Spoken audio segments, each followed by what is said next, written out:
The Q101 Morning Crew. On Q101. We're talking about secret life goals you have. Maybe they're out there. Maybe you have it. Everybody knows about it in your circle, your bubble, if you will. But you can share it here. And I'm telling you, sharing it here on the air gets it out there in the universe a little better. And maybe it gives you a better chance of happening. Manifestation. Yeah, see it. Speak it. I'm not going to go home and throw away my guitars because Kenzie just crapped on my dream. Oh, see, you're such a baby. You can't take that amount of criticism. No, it's a little I bit. didn't even hear you play. Yeah, well, listen. Suck it up. I might play with Shinedown. They're going to be coming in here in a week and a half, and I think I might change my mind on that. I said Shinedown can come in if I can play with them. And Are you going to do that in your free time, or I'm supposed to sit here and listen to that? no, you're going to be here right when it happens. Oh, God. Because I know our new boss man went and contacted Shinedown. They said cool. And then I kind of got scared. I'm like, whoa. I'm going to have to hear about 15 minutes while your stupid guitar isn't tuned right. And That's blah, right. blah, blah, blah. Oh, God. You have, just get ready. Just get ready. It's coming. Not next week, but the week after. We'll have Shinedown in studio with Brian and Kenzie on Q101. No, we got great texts. 847 texted in and said, my goal is to have Michelle Obama arms, which I think is awesome. And this is my favorite text. Austin said, the secret goal of mine is to win a big check from a professional bowling tournament. Oh, now that is a dream. And I think that's so cool because I love how specific it is. Like, it's not even, some people just want to win a big check at one point. No, from the professional bowling tournament. Hell freaking I think that's yes. awesome. Yes. Way to go, Austin. The Q101 Morning Crew. On Q101. Well, it's Brian and Kenzie on Q101, and something pretty dramatic happened just last night. My wife, Megan, caught me in the act and has video evidence of it. That's repulsive. It's very embarrassing.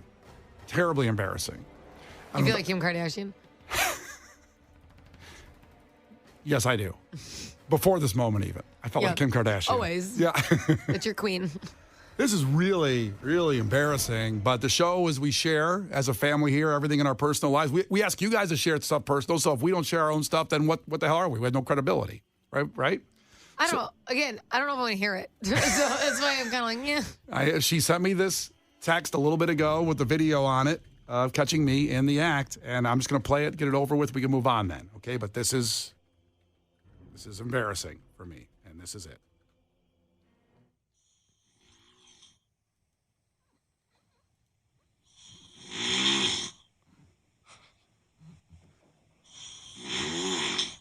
Is that a chainsaw?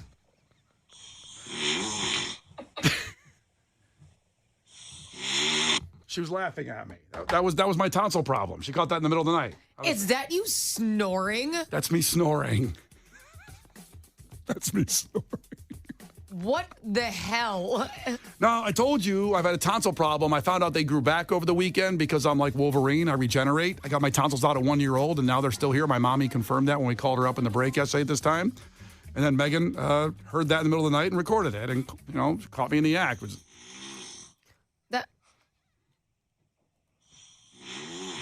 It sounds like a chainsaw and a pig. It sounds like both.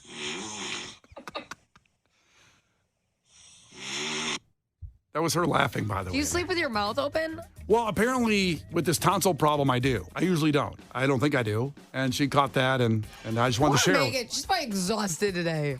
Yeah, she's rough. And she got, you push somebody when they're snoring, and then they wake up usually, or they stop, they don't wake up, or she kept pushing me and I wouldn't wake up, and finally she smacked me, and then I woke up. With a pan? I would have picked up like a cast iron. Well, you didn't wake up, bam. So anyway, I'm trying to work on this tonsil problem. They grew back. I got to figure out what to do with them because they took them out when I was 1 year old. They got really bad, and I had What you should do is, in one fell swoop, just get your tonsils and your balls. Just get your vasectomy and your tonsils. Jeez. Just quickly.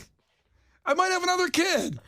Oh, that would keeping her up like that. Come on. It's Brian and Kenzie on Q101. The Q101 Morning Crew. On Q101. Brian and Kenzie on Q101. And some people in the health community advising me not to get my tonsils out as an adult because it's very, very bad, very rough surgery. So I guess I'll keep the ones. Fine. I'll be okay. You take the risk with my life. You're going to go ahead and do that. You're so brave. Thank you. We'll take a week off. It'll be fine. Yeah, Kenzie's dying for some vacation days. Figure something out, some way to get it. praying that I had COVID last week. It turned out to just be my tonsils Well, inflamed. you teased me. You sent out an email that said, I just took a COVID test. I'm like, yeah, buddy. And it was negative. I'm like, did I need to know this? Anybody else in your life praying that you get COVID? I'm curious, our listeners out there. Sure. Yeah. Wasn't going to be a death sentence. Yeah, just a week off. It's Brian and Kenzie on Q101. Gil Curtis coming in with your headlines. This is not headline news. Twitter has been rebranded as X, as in Elon Musk is about to be an ex-billionaire. Matt LeBlanc turns 56 today. You know him from Friends, and you don't know him from Man with a Plan. Harry and Meghan may be moving. They haven't said why, but I'll go out on a limb and rule out because of work. Cher launched a gelato brand. She always felt a bond for gelato since both she and it melt in the heat.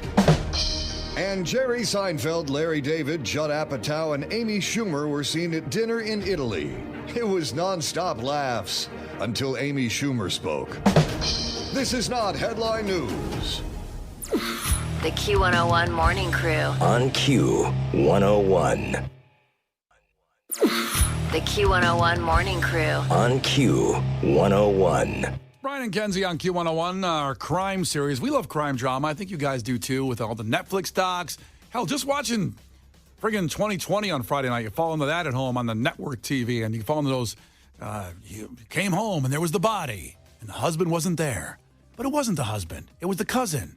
He also disappeared, or whatever. They go in those things, they suck The you. worst, whatever. They just told you what happened in like the first 4 years. You're supposed to wait. I didn't tease it very well there with the voiceover. I'll do a better job next time. Could you imagine you turn on a show and they're like, it wasn't the husband, it was the cousin? All right, well, I guess we can move on with my day. Yeah, well, maybe it was the cousin. I don't know, something like that. Anyway, this whole Carly Russell story that's taken over the news the last several weeks had a conclusion, and here's the report. Breaking news out of Alabama tonight, where investigators said the disappearance of 25-year-old Carly Russell was all faked. She went missing after she told her family she saw a child on the interstate. Investigators say she now admits to making the whole thing up.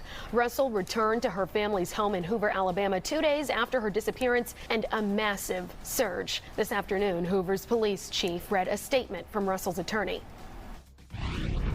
There was no kidnapping on Thursday, July 13th, 2023. My client did not see a baby on the side of the road. My client did not leave the Hoover area when she was identified as a missing person. My client did not have any help in this incident, but this was a single act done by herself. The chief says his office will meet with prosecutors in Jefferson County, Alabama, to consider filing criminal charges against Carly Russell. This is wild. Because they spent all this time, 49 hours, searching for her, all the rescue efforts, the first responders went out there. Then they kind of find her, and she wasn't missing. She made up the whole story about... Where did they find her? Do you remember? They just found her hanging out on the couch. No, I don't know exactly where they found her. But they did. She turned herself in, I believe, at the point when they were saying something's really weird here, and they ended up finding her. I'll try to find exactly how they... You know what gets me is I never understand how they're like, oh, this isn't adding up. Because, like, a lot of kidnappings don't make sense either. So how do they go... Do you know what I'm saying? It's not like you were interviewing her. She wasn't there. And being like, your story doesn't add up. Yeah. I mean, they got to take everything serious when something like this happens. They found out later she Googled the action film Taken with Liam Neeson, you know? She said Taken 2 is her favorite movie. She had tweeted that Taken 2 is one of her favorite movies of all time. Are you sure she said 2? Because 2, 3, the first one is incredible. I think she said Taken 2. Oh, horrible. 3 is, they're all bad. I mean, those are bad, but the first one's incredible. The first one's great. Yeah. What do you mean they're all bad? All the sequels, I meant to say, are all terrible. They're horrible. The first one's so badass. Oh, I have a particular set of skills. I will find you, and I will kill you. But I felt like I probably just shouldn't. No knowledge of my Liam Neeson impersonation there? No, you just do it all the time. I am very desensitized when you just make up all your personalities. But I feel like I couldn't travel to another country because my dad has tons of skills. I don't think he'd be able to find me. Well, he puts windows in homes. Big trouble. I mean, is there more skills than that or finding? Oh my gosh, he can build tons of stuff. He can do that like... But is that going to help find you, though, those skills? Remember, you're right. He's not going to be able to find me. He's going to build a window that opens up and you're on the other side. Yard, maybe, but I don't think that's where I'm going to be. me. Yeah, I mean, he's certainly a talented guy. I don't know if those skills translate to If they finding you. put me in the back of Home Depot, my dad would find me. Yeah, Liam Neeson had the skills to find people, and he did it.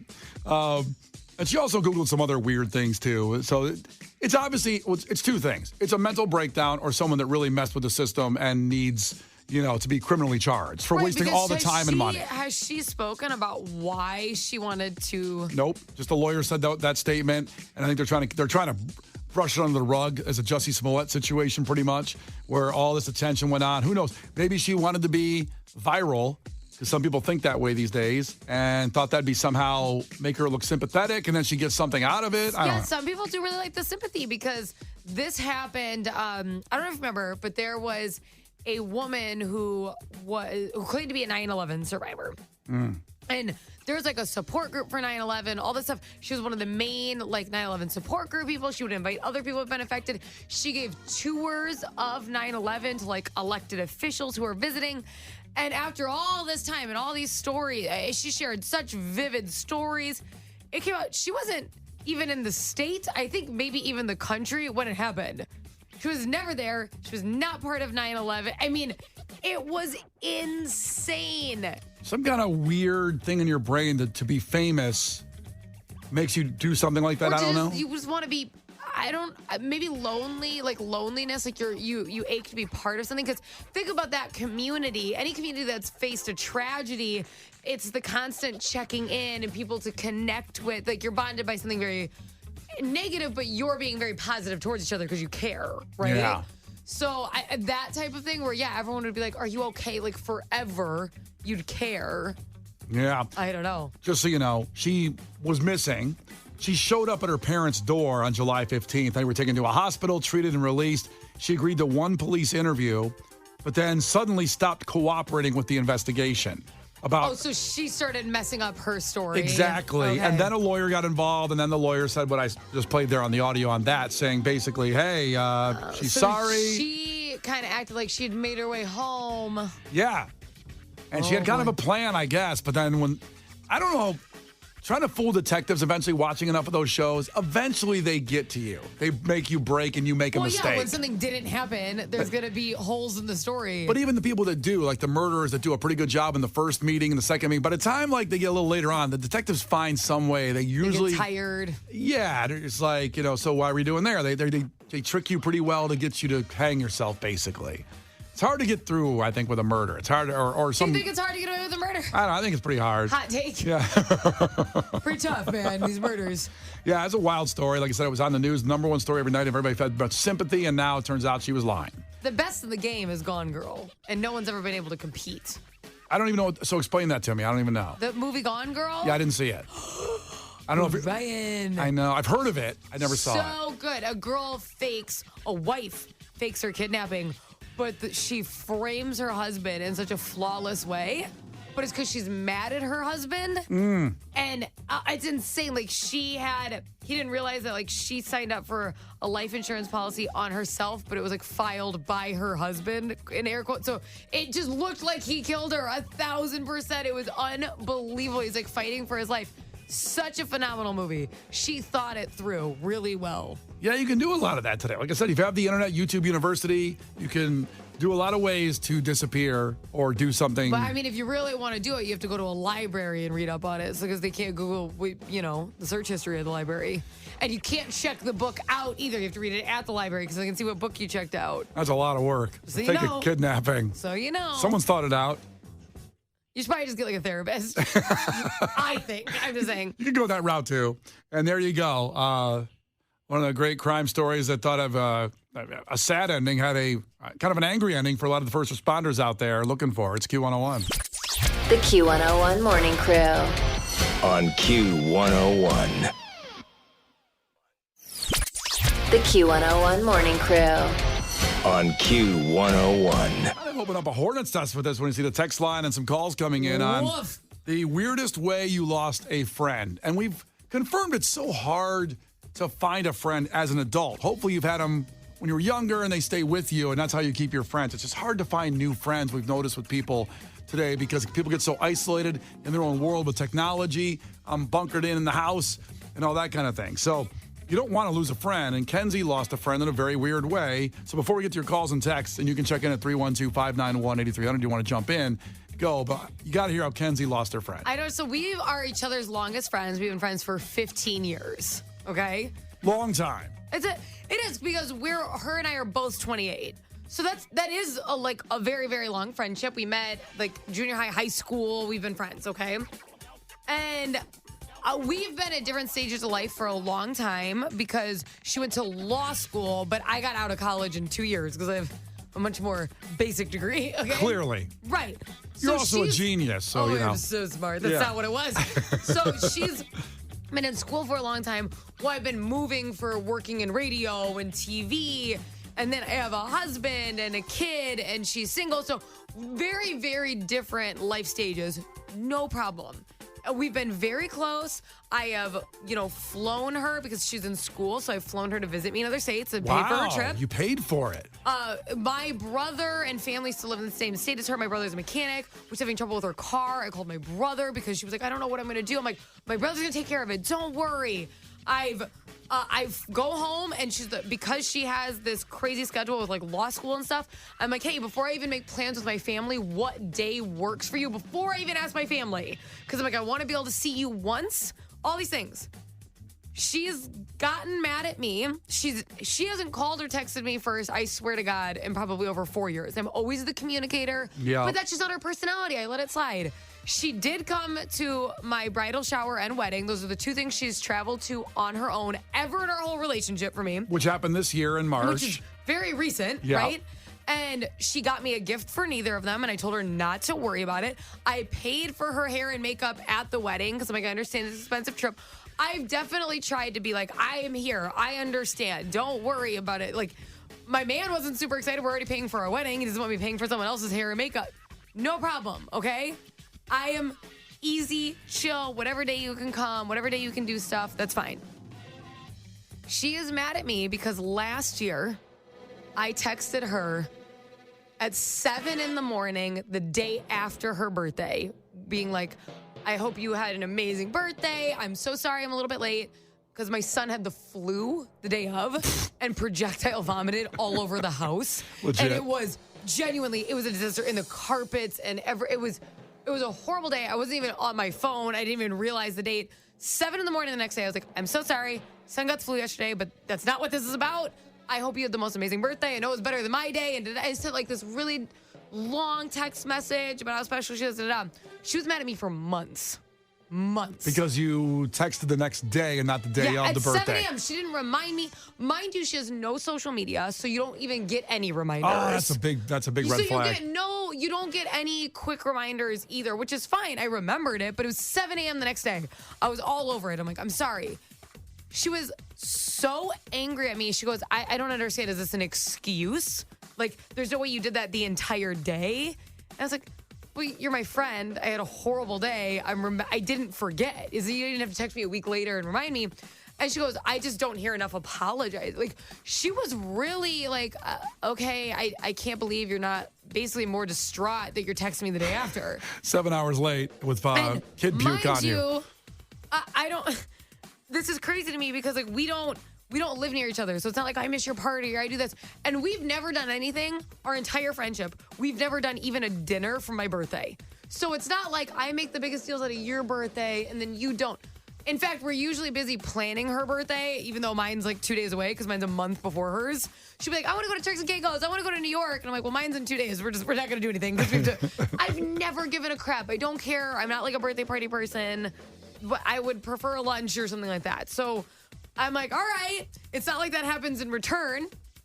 This year, I texted her the day before her birthday. Oh, so you got your act together. And I'm like, and I hadn't caught up with her in a few weeks. So I'm like, okay, this will be perfect because we can catch up a little bit and then I'll send her a birthday text.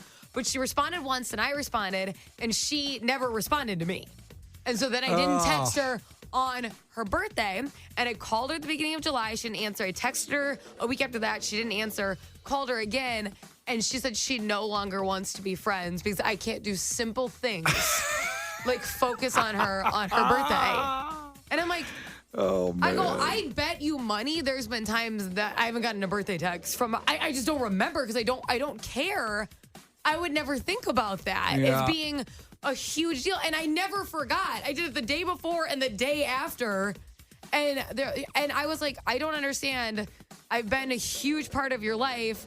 She goes, I just feel like I have to do a lot for you, especially this year. I came to your wedding. I'm like, she's brought up that she came to my wedding like 700 times. I'm like, you haven't had a wedding yet. It's not like I missed yours. Yeah. I don't, and like, I paid for your hair and makeup. You didn't have to get me a gift. You didn't have to, it wasn't that heinous of an experience for you at all. Yeah, it was supposed to be, I'm sure it was enjoyable. It was in Mexico, right? Yeah. And mind you, I had the stomach flu at my wedding. It was horrible. And she, while I was getting ready, asked me if I could go outside and take pictures of her at my wedding. And I'm like, she's like, well, I feel like you're not busy right now. And I'm like, okay. And then when we came inside, I had bought food for everybody in the room. And she asked me to make her a plate. And I'm like, I really have to get ready now. Like, I gotta admit, I'm kind of liking this girl now. Oh my God. But she's always been like a sister to me where like you're annoying, your annoying sister where you're like, I don't care. Your brothers are a pain in the ass. Like she's a total pain in the ass, but it does make me laugh. Like you don't have to do anything for me. I go, I cannot believe this. She goes, yeah, I mean, you've been a good friend. You've been an important part of my life, but I'm moving on and I can't have people in my life who can't remember the only day that's about me. Good Lord. Every day is about you. You're single. Yeah. Every single day of your life, you do whatever you want to do, which is phenomenal. Like, I miss when every day was about me. This is the best time ever. So in summary, 15-year-old friendship. Yes. And ends it because you managed to text her happy birthday after and before in the 24-hour period from the birthday, but just not on the actual day of the birthday. And that's you're selfish. Year, you are selfish, Kenzie. It was 2 separate birthdays. Last year I texted her the day after at 7 a.m. It was not it was very close to almost being her birthday. I texted her at midnight. So at 7 a.m. And then this year I texted her the day before and she has ended our friendship. 15 years. And we've been through so much together. And she goes, I've just extended too much grace to you 2 years in a row. I'm like, what? The grace period of wishing happy birthday is ridiculous. And this is why we're talking about the weirdest way you lost a friend, because that is, it goes to my theory of the evolution of adults becoming children. That is, if she had this transcribed to her and sent back, she would realize how much of a child she sounds like, a 2-year-old. I feel like in about 5 years, because when she was in school, she was still kind of doing what she wanted and stuff. And if she goes on to do her lawyer action, you have to pull those crazy hours to become partner. Yeah. Just wait till you have to move for a job.